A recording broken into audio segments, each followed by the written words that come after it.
চলতি বছর থেকে সরকারি কর্মকর্তা কর্মচারীদের জন্য নতুন পে স্কেল কার্যকর হবে বলে জানিয়েছেন অর্থমন্ত্রী আমির খুসরো মাহমুদ চৌধুরী। সচিবালয়ে এক বৈঠকে তিনি আরও বলেন, জ্বালানি সংকট সরকারের জন্য ওভারনাইট মোকাবেলা কঠিন। 180 দিনের কর্মসূচি প্রশংসনীয় হয়েছে বলেও জানান তিনি। এ সময় স্বরাষ্ট্রমন্ত্রী বলেন, ভবিষ্যৎ জ্বালানি নিরাপত্তার কথা বিবেচনা করে জ্বালানি সমস্যা সমাধানে নির্দিষ্ট সময়ের জন্য যেন মজুত রাখা যায় সেই চেষ্টা চলছে। আগামী কয়েক বছরের মধ্যে অভ্যন্তরীণ গ্যাসের চাহিদা দেশের ভেতরের উৎস থেকেই মেটানো যাবে বলেও জানান স্বরাষ্ট্রমন্ত্রী।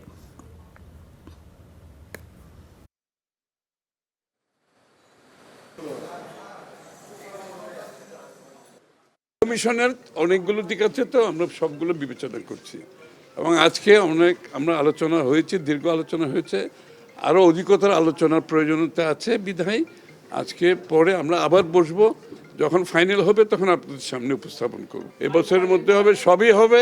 বুড়ো মৌসুমে কৃষকদের কথা চিন্তা করেই তিনি সেই সিদ্ধান্তটা নিয়েছিলেন যে সেই সময় পর্যন্ত কোনো জ্বালানির মূল্যবৃদ্ধি করা হয়নি এবং ভবিষ্যতে যাতে জ্বালানি নিরাপত্তা রাখা যায়, জ্বালানি তেলের সরবরাহ ঠিক রাখা যায় এবং আমরা মজুদ রাখতে পারি একটা সার্টেন সময়সীমা পর্যন্ত, সেই পরিকল্পনা আমরা নিচ্ছি। নতুন পে স্কেল বাস্তবায়ন প্রসঙ্গে আরও জানাতে সচিবালয় থেকে যুক্ত হচ্ছেন আমাদের সহকর্মী মুনাফ রশিদ।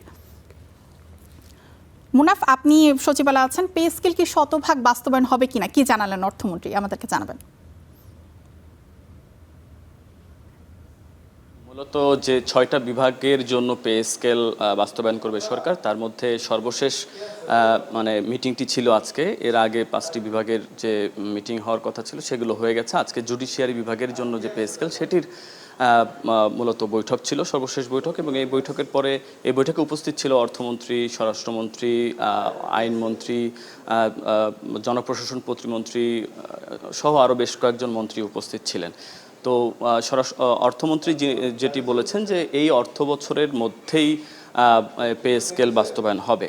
আমরা জানতে চেয়েছিলাম, উনি সেটি জানিয়েছেন, অর্থাৎ এটি অনেকটা সুখবর বলা যায়। এবং এই যে আজকে যে বৈঠকটি হলো, এই বৈঠকের পরে এটি বাস্তবায়নের জন্য যে পদক্ষেপগুলো রয়েছে সেগুলো ধীরে ধীরে বাস্তবায়ন হবে।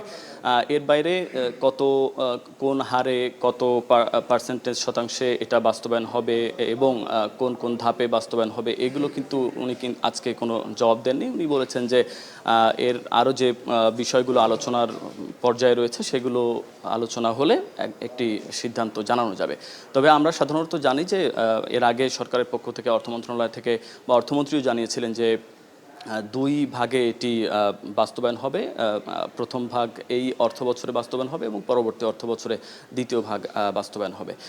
এর বাইরে স্বরাষ্ট্রমন্ত্রীর সাথে আমরা কথা বলেছিলাম, উনিও ছিলেন এই বৈঠক, এবং তিনি যেটি বলেছেন যে জ্বালানির সমস্যা নিয়ে বেশ ভোগান্তিতে রয়েছে সরকার, এবং সেই সমস্যা সমাধানে এখনও 2-3 বছরের মধ্যে তিনি বলছেন যে অভ্যন্তরীণ উৎস থেকে যে গ্যাস উত্তোলনের জন্য যেসব কার্যক্রম শুরু করেছে সেগুলো বাস্তবায়ন হলে 2-3 বছরের মধ্যে এই জ্বালানি সংকট সমাধান হয়ে যাবে। এর পাশাপাশি মহেশখালীতে যে এফএসআরও স্থাপনের জন্য G2G ভিত্তিতে আরও 2টি এফএসআরও স্থাপনের কথা উনি জানিয়েছেন। এর পাশাপাশি যে মাতারবাড়ি গভীর সমুদ্র বন্দর, সেখানে ল্যান্ড ভিত্তিক একটি এলএনজি টার্মিনাল নির্মাণের কথাও ভাবছেন। সেটির বিষয়ে সিদ্ধান্ত ইতিমধ্যে প্রধানমন্ত্রী দিয়ে দিয়েছেন। সেসব বিষয়ে আলোচনা হচ্ছিল। তবে পে স্কেল নিয়ে এখনও পর্যন্ত তেমন কিছু বলতে পারেননি, তবে বলেছেন যে এই বছরের মধ্যে হবে। এই ছিল আমার কাছে সবশেষ। ধন্যবাদ মুনাফ।